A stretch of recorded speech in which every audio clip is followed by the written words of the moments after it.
Vamos a hablar de la purificación del templo, vamos a entender un poquito más, vamos a hacer un poquito de historia rápidamente, qué es el templo. En los primeros tiempos, Dios instituyó el primer tabernáculo de adoración, pero con el pasar de los años se construyó el templo. Sabemos que el primer templo fue construido por el rey Salomón, pero vemos que ese templo fue construido con muchas riquezas, con oro, con plata, con muchas decoraciones, y por lo tanto el hombre en la dureza de su corazón comenzó a tener envidia, tanto por la forma que ellos lo miraban. Entonces dice que este templo fue saqueado, fue profanado hasta llegar hasta el punto de ser destruido. Vamos a relatarte un poquito de estos versos, cómo Dios purifica el templo, cómo Dios a qué le llama templo, y vamos a entender por la palabra de Dios que el templo no es como tú lo estás viendo, ni es como tú lo estás percibiendo. En Juan el capítulo 2, verso 13-22, te lo voy a relatar. Este versículo me impresiona tanto porque trae un mensaje de purificación y nos habla que realmente es el templo, a qué lo llama templo Dios, pero tiene que mostrarnos de una manera que nosotros vemos para mandarnos al mundo espiritual.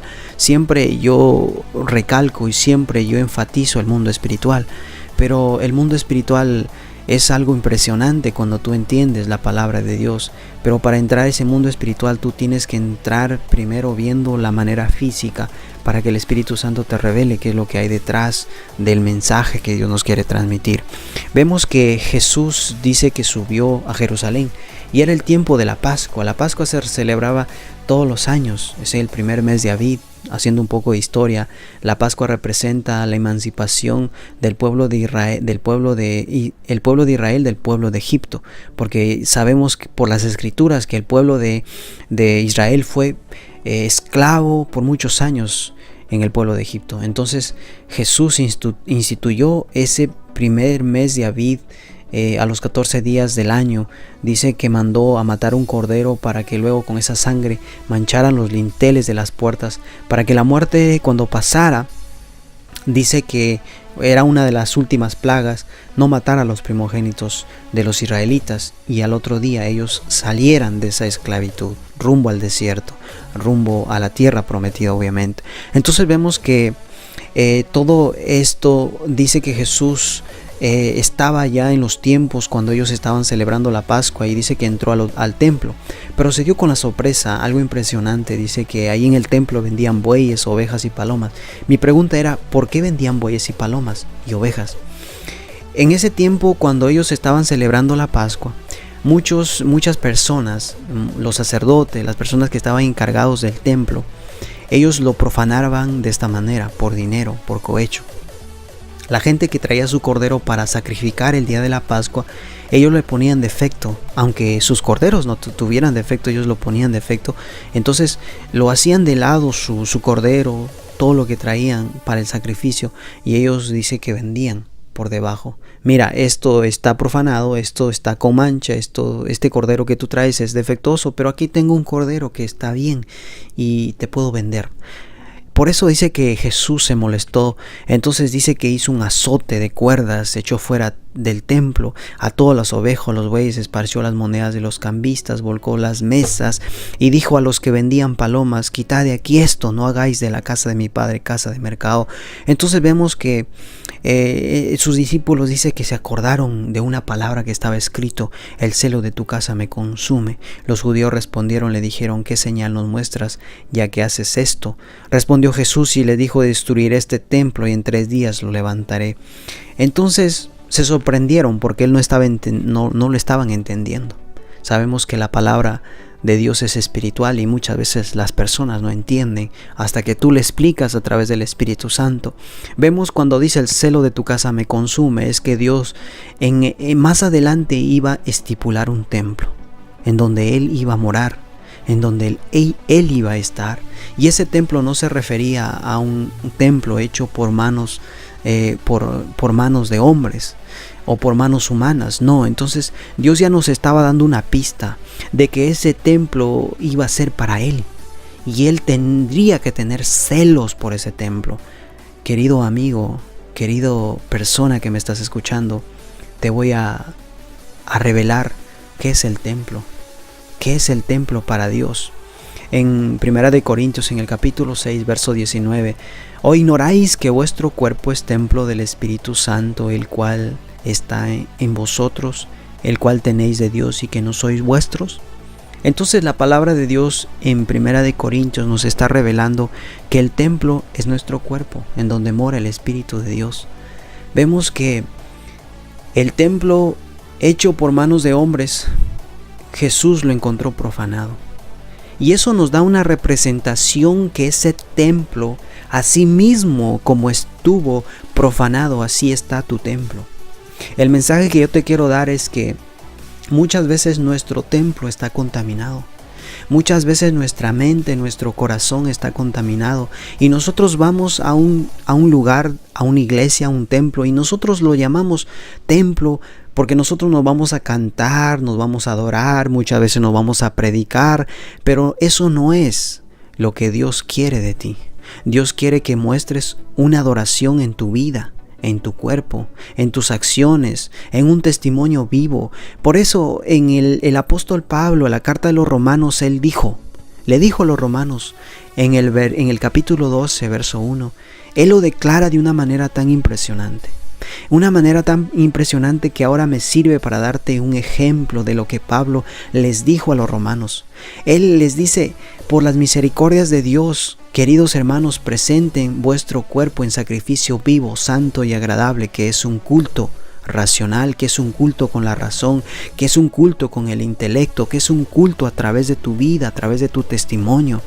Y no se conformen a este siglo, sino más bien sean transformados a través del Espíritu de vuestra mente para ver cuál es la voluntad santa y perfecta y agradable para Dios.